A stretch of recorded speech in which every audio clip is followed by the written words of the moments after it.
Robinson? Here. Trustee Kuhn? Here. Trustee Johnson? Here. Trustee Pierce-Lovan? Here. Trustee Klein? Here. Mayor Van Dusen? Here, we have a quorum. Next item on the agenda is approval of the consent agenda for this evening's meeting. A motion is in order. Trustee Johnson, seconded by Trustee Klein.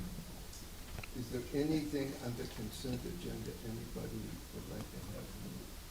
I'd like to remove item 4, the minutes of our last meeting. I'd just like to make a minor suggestion for an amendment. Okay. Is there anything else?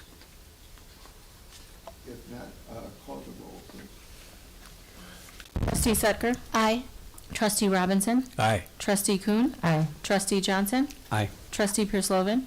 Aye. Trustee Klein? Aye. Mayor Van Dusen? Aye. Motion passes. Item 4, a motion to approve the minutes of the regular meeting held on Monday, August the 19th would be in order. Trustee Klein, seconded by Trustee Kuhn. Trustee Johnson. Before we approve these minutes, I just want to request a minor amendment. I think a motion that I made at our last meeting is recorded incorrectly in the minutes. It's on page 4 of the agenda packet in the section concerning the ordinance to create a housing subcommittee of the Plan Commission. Currently, the minutes read that I made a motion to table this ordinance for further discussion, but at the meeting I had asked that we table this ordinance and bring it back with a revised plan for an independent housing commission as opposed to a subcommittee of the Plan Commission. So I'd like to ask that we correct this, so I'm going to make a motion. I move that these minutes be amended to include a more accurate description of my motion simply as a condition for the approval of these minutes tonight. A second to the Trustee Kuhn. Yes, sir? Well, if we're going to amend the minutes, we might as well include the statement that I presented to the secretary, which I was told by you would be included in the minutes, and they are not. Okay, I'll make sure they are. Yeah. Thank you. I brought a copy if the secretary needs the same document twice. Okay, thank you. Call the roll, please. Trustee Sutker? Aye. Trustee Robinson? Aye. Trustee Kuhn? Aye. Trustee Johnson? Aye. Trustee Pierce-Lovan? Aye. Trustee Klein? Aye. Mayor Van Dusen? Aye, the motion passes. Thank you. Next item would be the proclamation for this evening, National Suicide Prevention Month. Trustee Sutker, Oh, sorry. We voted on the motion. Should we vote on? as amended. Oh, got it. As Got it. amended. Appreciate it. Yes. Sorry about that. Yes. Whereas September is known globally as Suicide Prevention Month, and whereas Suicide Prevention Month was created to raise awareness of mental health resources and suicide prevention services and connect people to these resources and services, and whereas the Village of Skokie uses this dedicated month to spread hope and disseminate vital information to individuals and families who have been impacted by suicide and reinforce the message that help and support are available. And whereas in 2022, the United States experienced 49,476 suicides, underscoring the urgent need for comprehensive measures to prevent this tragic loss of life. And whereas according to the Centers for Disease Control and Prevention in 2022, suicide was the second leading cause of death for individuals aged 1 to 44, and in 2023, it was the 11th leading cause of death overall.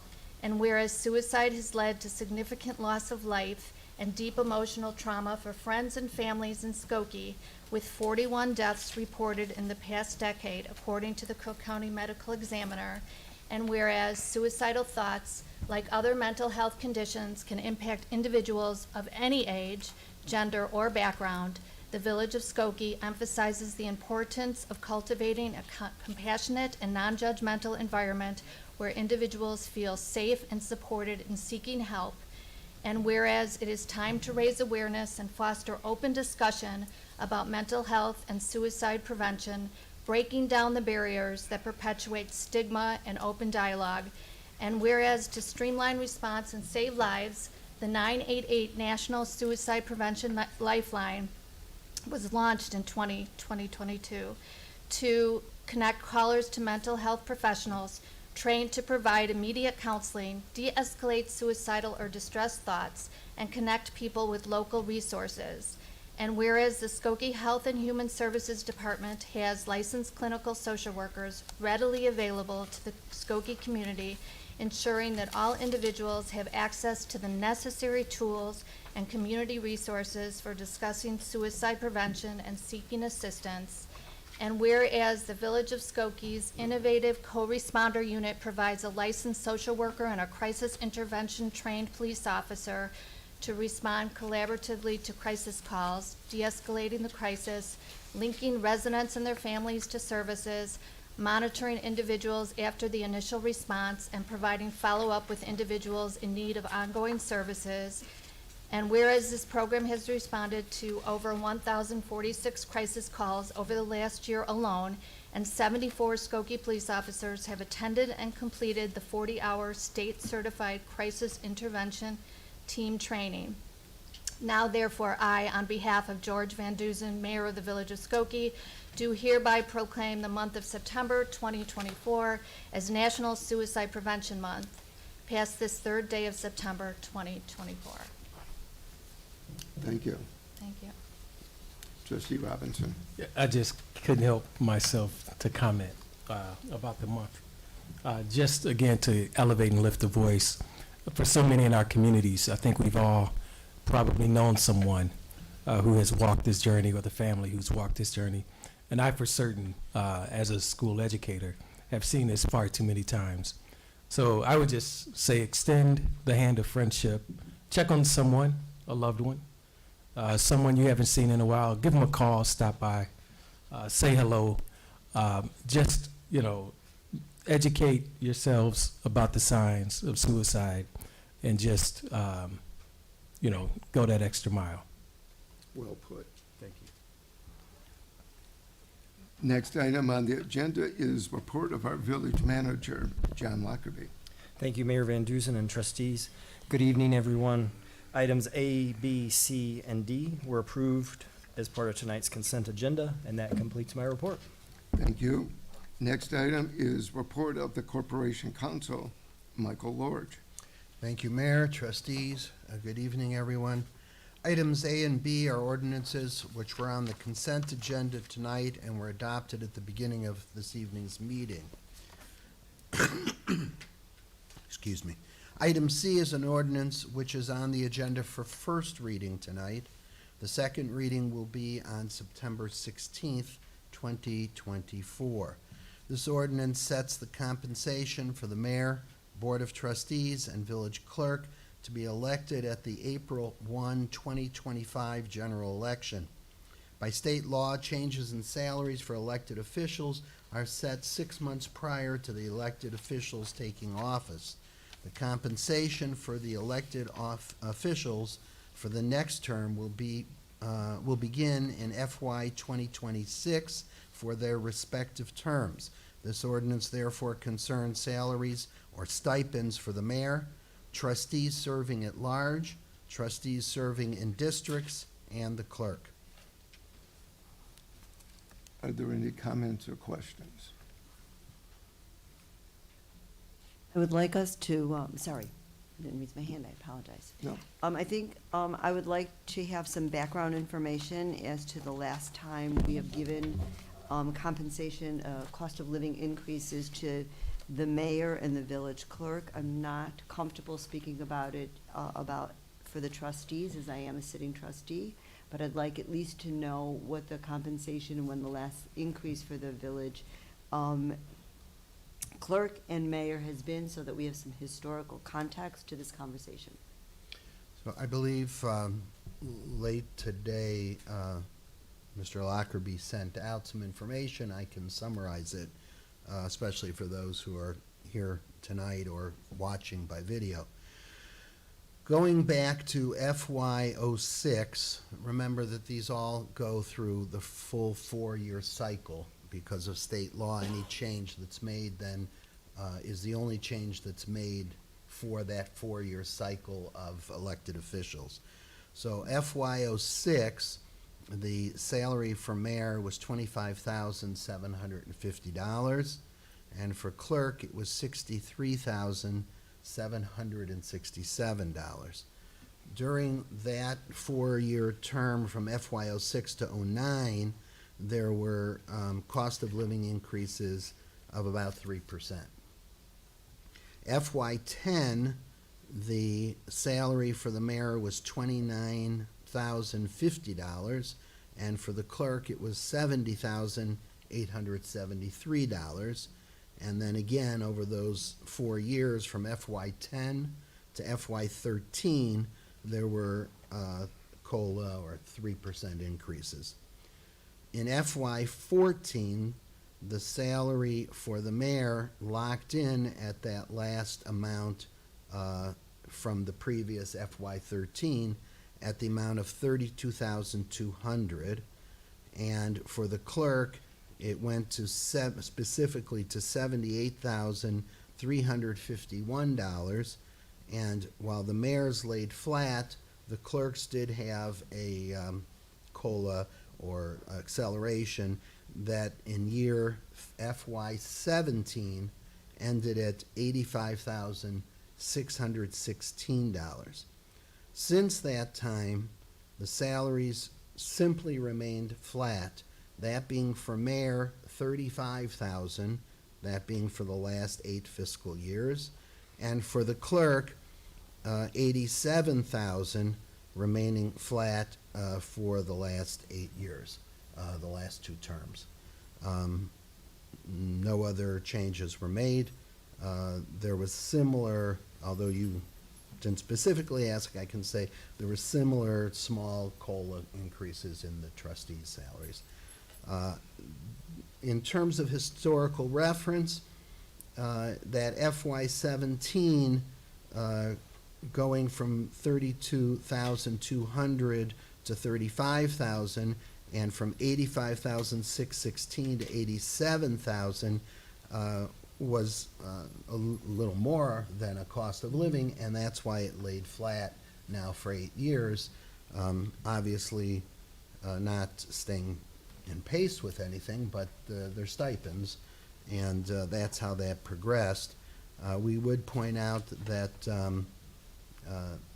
that's in difference from other employees of the village who get COLA and other increases often.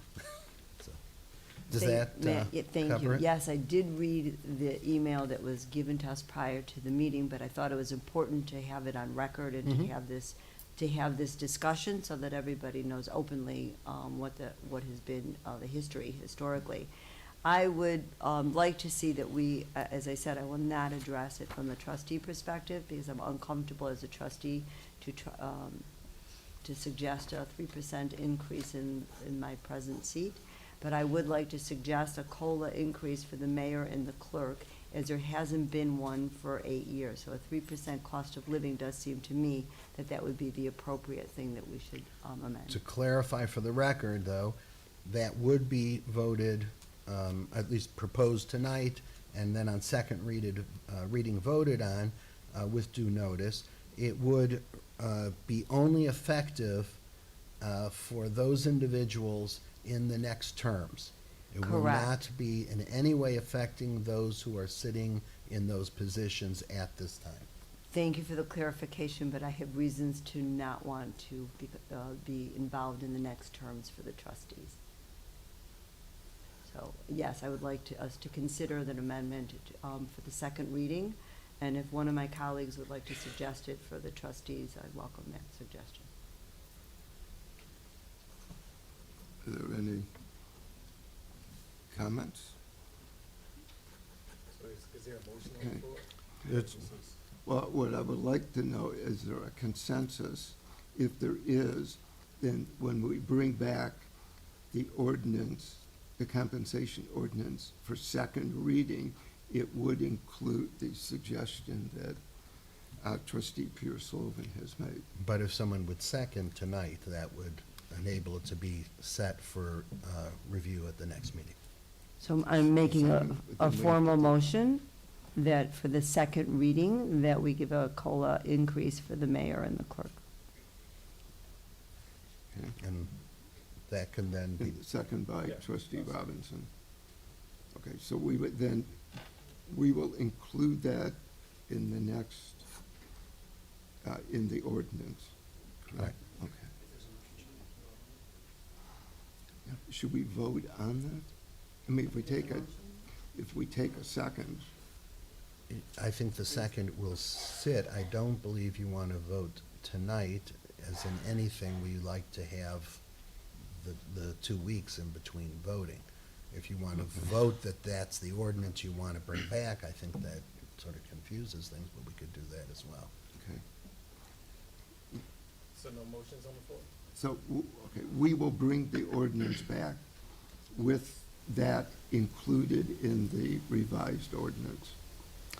And then, Oh, well, if we're not gonna, I'll just give my, at least for my part, I wouldn't mind seeing these stay flat for another term. I think there's something kind of nice with this being, maintaining this flat. If we do increase this, if that is the board's decision, I'm not sure why we wouldn't increase all three of the positions at the same rate. I'm in complete So, agreement. yeah, my personal preference would be that we keep them flat, but if we do increase them, my preference would be that we just do them all.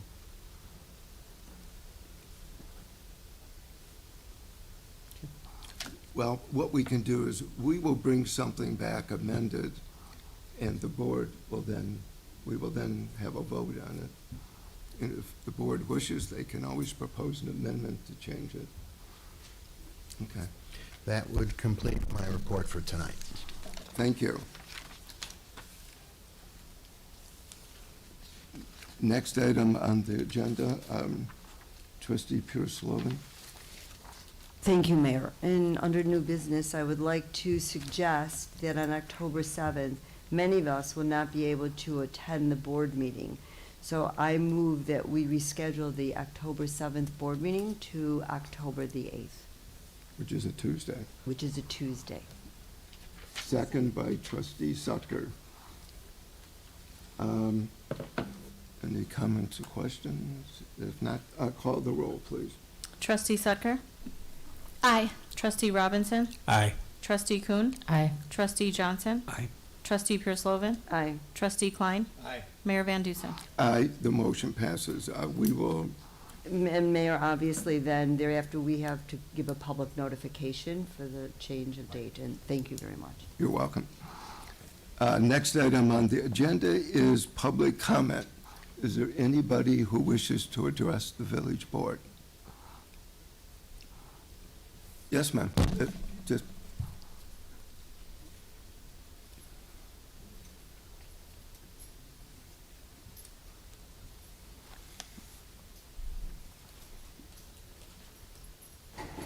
Hello, my name is Janet Ginsberg. I live at 4334 Bobolink Terrace, and as I'm sure you're aware, we've been having a rat problem. And in fact, about 15 minutes ago, I saw a rat run through my yard. Now, we've got a perfect storm happening of construction on a nearby golf course, construction on Keeler, warm winters, and a reduced garbage pickup. So earlier today, I actually found a crust of pizza on my driveway. I don't eat pizza, not mine. And the rare occasion I eat pizza, I love crust. So I don't know what's going on here. My neighbor, who is here, had a rat burrow under a sidewalk. The village came out and looked at it. I called the village, and a very lovely woman came out and looked at my property, said everything was fine. But in the past 3 days, I've seen little tails go by. There's something going on here. Now, I'm concerned that with new construction, notably the apartment buildings on Main Street where the school is, that we're running into, more stirring up of rats. And I think we need to be more proactive about it. I'm also a little concerned that the different departments at the village are really coordinating as well as they might. This is public health, this is buildings, this is rat patrol, this is all of them. There is a house on the corner, I believe it is 4350. It's on the corner of Bobolink and Costner. It was, for many, many decades, meticulously kept. It was sold a few years ago. Person who lives there has not been keeping it up. There is a porch that is falling apart, so much so that you can see rotted wood and insulation coming out.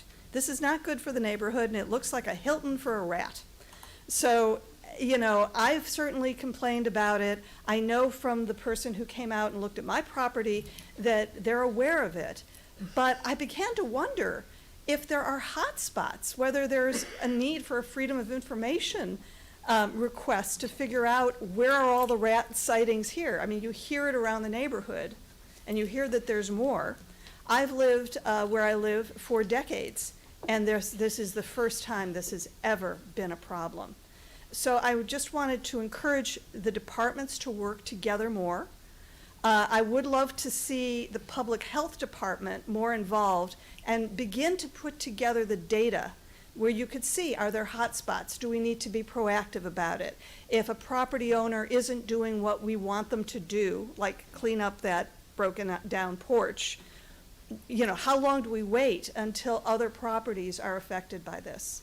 So I just wanted to really make that abundantly on your agenda, and thank you very much. Thank you.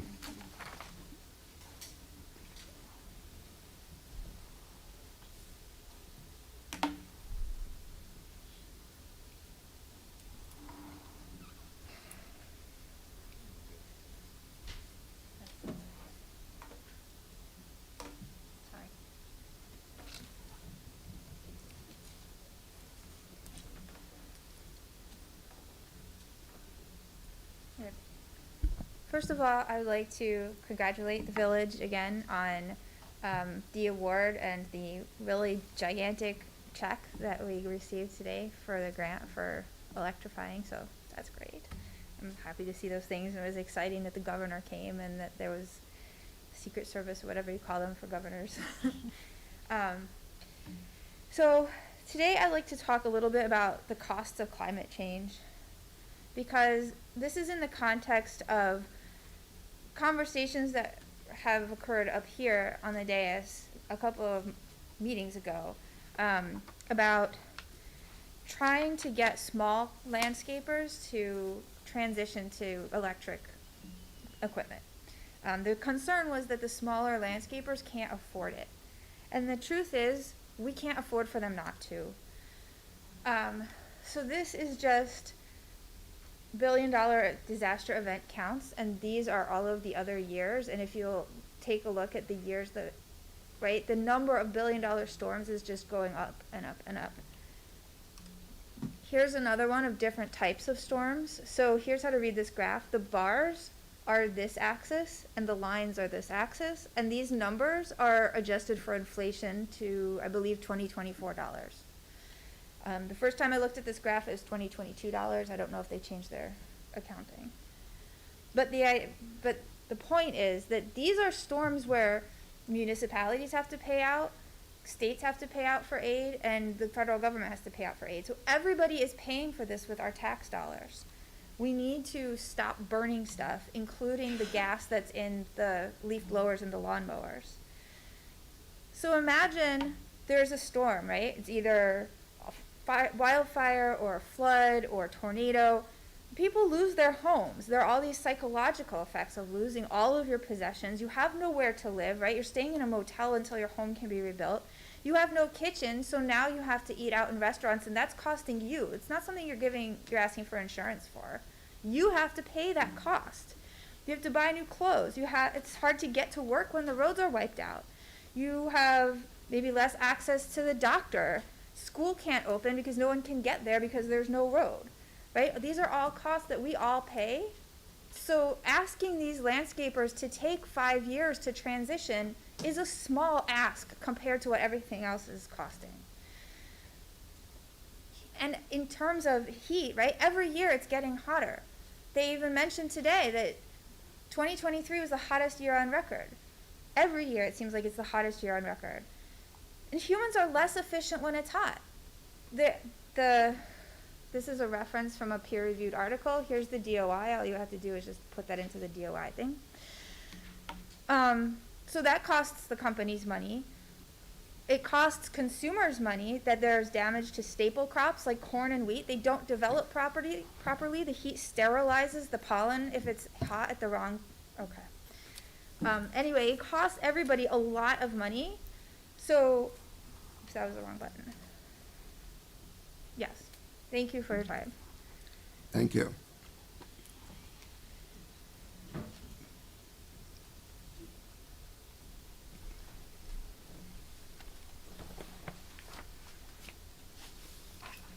Mark Erickson, Bobolink, 20 years.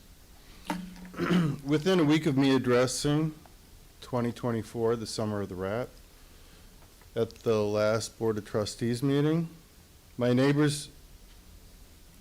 received a second trash receptacle. This is within a week of me being here. They received the second trash receptacle as requested. The village posted information on its homepage about rats, and a village contractor for rat abatement visited my house. And then also, the newsletter which I received last week also included a blurb about increased spending for 2025. So thank you very much for listening to me at the last meeting.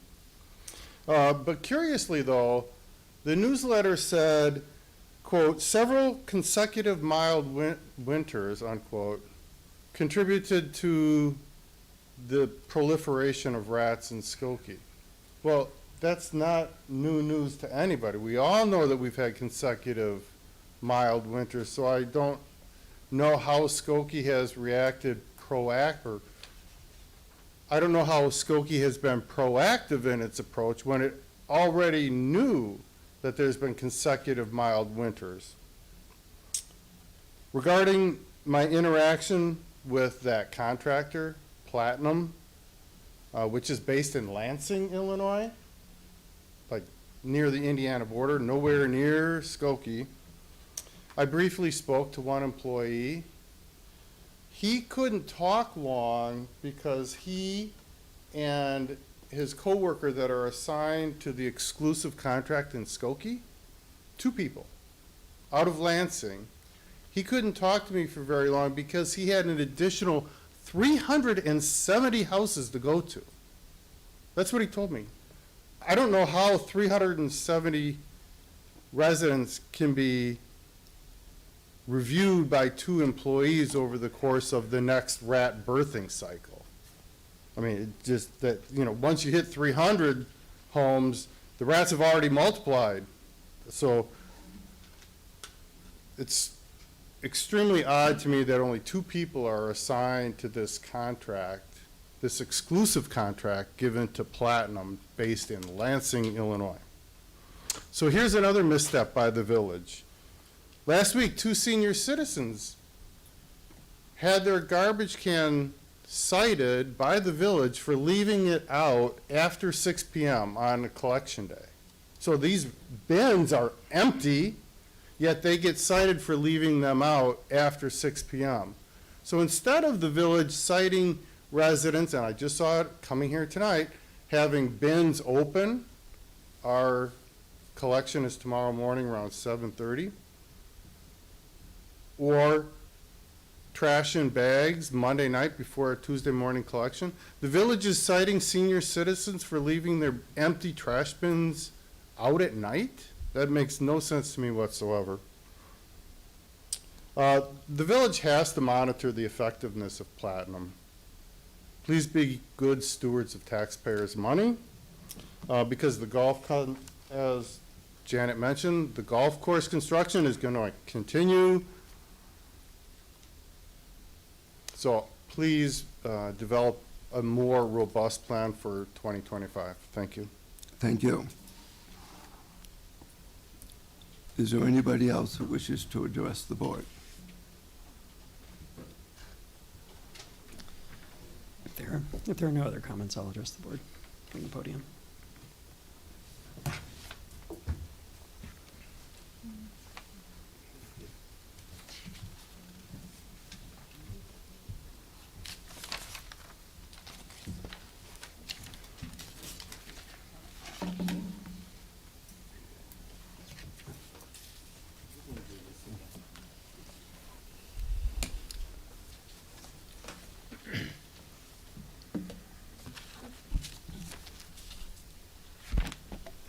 Would it help if I told you we all had our hearing checked and one of the other 18 times we heard what you had to say?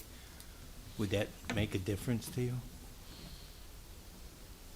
Are you I'm looking for action. looking for some affect? Action. Action. For the 19th time? I'll get my comments. Good evening, Mayor and Trustees. So for the 19th meeting in a row, I'm speaking in protest of the board's political hiring and political corruption involving village attorneys in Skokie's legal department. And as I have stated before, these problems really do not originate with any single individual. These problems are rooted in bad policymaking, which Trustee Klein can very much be corrected. The village board's 1950s era appointment process for village attorneys allows the mayor to personally select every in-house attorney for public employment without any requirements that these selections be nonpartisan or merit-based. And this is what has enabled the politicization of our legal department. Mayor, you have selected many trustees during your tenure as mayor. To my knowledge, at least 12 of them have been campaign donors to your local political party. At least 5 have been officers of your political party, and 2 were elected village trustees through your political party. And so tonight I want to highlight, for some historical context, those 2 elected officials who represent a very specific kind of political hiring. In 2012, Mayor, you selected one of the village board's own members, elected trustee Michael Lorge, to serve as the village's new corporation counsel. And you did this at the same time that Trustee Lorge was the vice chair of your political party and was helping manage your active political campaign for 2013. Currently, Corporation Counsel Lorge is the village's highest paid employee, making over $270,000 a year in public compensation despite significant conflicts of interest with members of this board. In 2004, Mayor, you selected Trustee Harry Piper to serve as one of the village's assistant corporation counsels. And unusually, this was actually his second appointment to our legal department. In 1996, he had been assistant corporation counsel. Piper had been slated for a village trustee position by former corporation counsel Meyer, who at the time was problematically both his public supervisor and the chair of the board's political party. So Piper went from being a village attorney to being a village trustee to being a village attorney again, kind of a revolving door between the village board and legal department, facilitated by elected officials. So trustees, I know that many of you disagree, but I do know that some of you agree with me that the village's appointment process for village attorneys should be updated. This is really not a difficult policy task, but it does require the political will of a majority of the board. So once again, I do want to advocate, and here's the action, Trustee Klein, that you finally update the 1950s appointment process that has enabled the board's political hiring practices for decades. And as soon as you do it, I will happily end these presentations. Thank you.